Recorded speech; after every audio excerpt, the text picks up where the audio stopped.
मेरी 10 साल की रिसर्च और हकीकत की रोशनी में ये बात साबित होती है कि इस दुनिया में इंसान के साथ साथ जानवर ही नहीं बल्कि कोई और भी रह रहे हैं।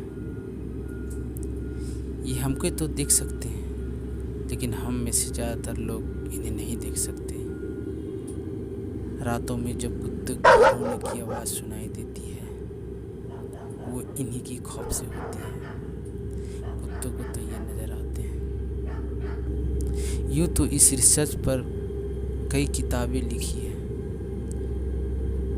लोगों को इस खौफ से निजात दिलाएगी वो किताबें, लेकिन मैं जो इस किताब में वाक़या लिख रहा हूँ उसे याद करके मैं खुद भी कांप जाता हूँ।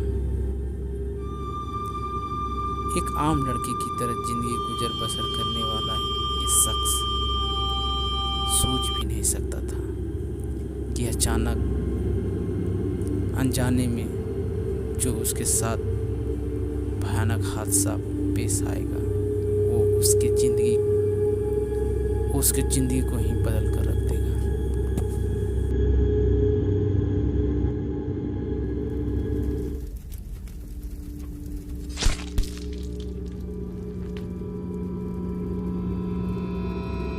उस रात मुझे नींद नहीं आ रही थी। ऐसा मेरे साथ हमेशा ही होता है जब मुझे कोई नए प्रोजेक्ट के लिए जाना होता है। वैसे तो मैं कई हॉन्टेड प्लेस पर गया हूँ, लेकिन यह प्रोजेक्ट में कुछ अजीब सी रुचि आ गई थी, क्योंकि मैं लोगों से सुना था कि उस हॉन्टेड प्लेस पे कई लोग आए हैं, कई लोग रिसर्च करने के लिए, पैरानॉर्मल एक्टिविटी रिसर्च करने के लिए। लेकिन कुछ न कुछ ऐसा हुआ है जिसके कारण लोगों को वहाँ से भागना पड़ा है। मुझे ऐसी चैलेंज अच्छे लगते हैं और यही चैलेंज मुझे एक्साइटेड कर रही थी वहाँ जाने के लिए। और मैं सुबह होते ही निकल पड़ा, क्योंकि मुझे काफ़ी लंबा सफ़र तय करना था और शाम होने से पहले जाना था।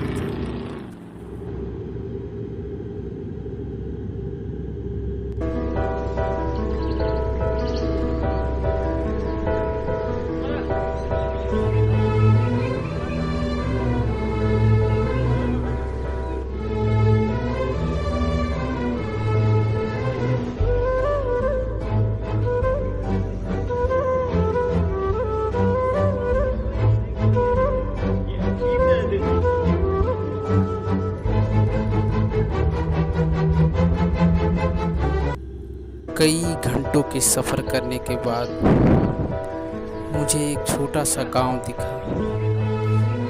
मैं उस गांव में गया तो उस गांव में भी अजीब सा सन्नाटा छाया हुआ था। कुछ लोग दिखे, उसमें से एक बच्चा को मैं देखा तो उस बच्चे से मैं उसका रास्ता पूछा।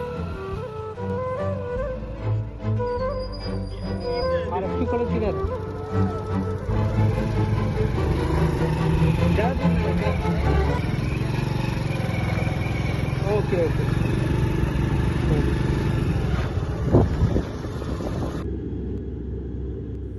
समय बीतती जा रही थी, सूरज बस ढलने ही वाला था। मेरा प्लान था कि किसी तरह से मैं रात होने से पहले उस जगह पर जा पहुंचूं, ताकि मैं वहां के आसपास सारे माहौल को देख पाऊं।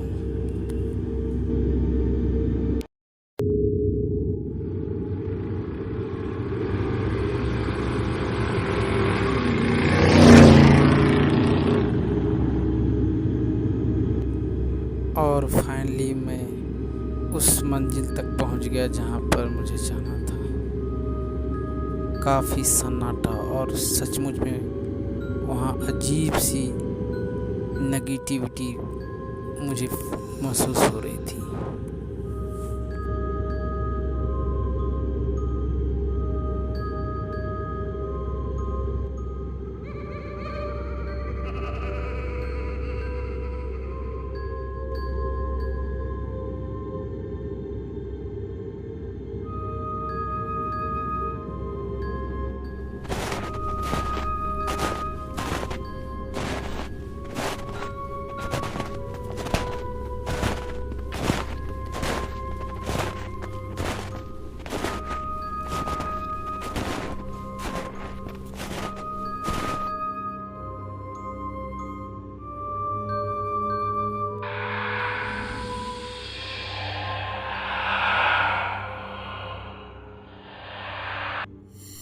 मुझे लगा कि वहाँ पे कोई है।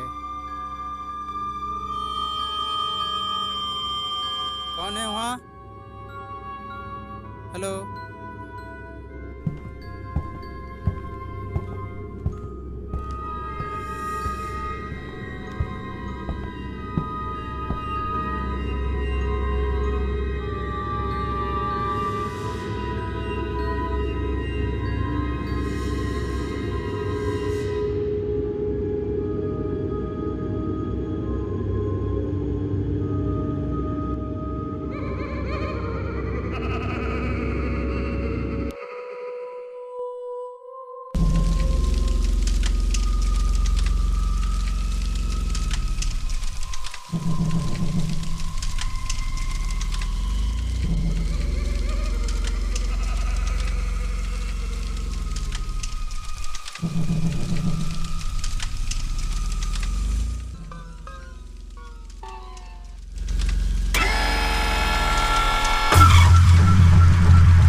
मेरी लाइफ में ऐसा पहली बार हुआ था कि मेरे सारे कैमरे डिटेक्टर अपने आप बंद हो गए थे। मैं बस भगवान की कृपा से किसी भी तरह से बाहर निकला।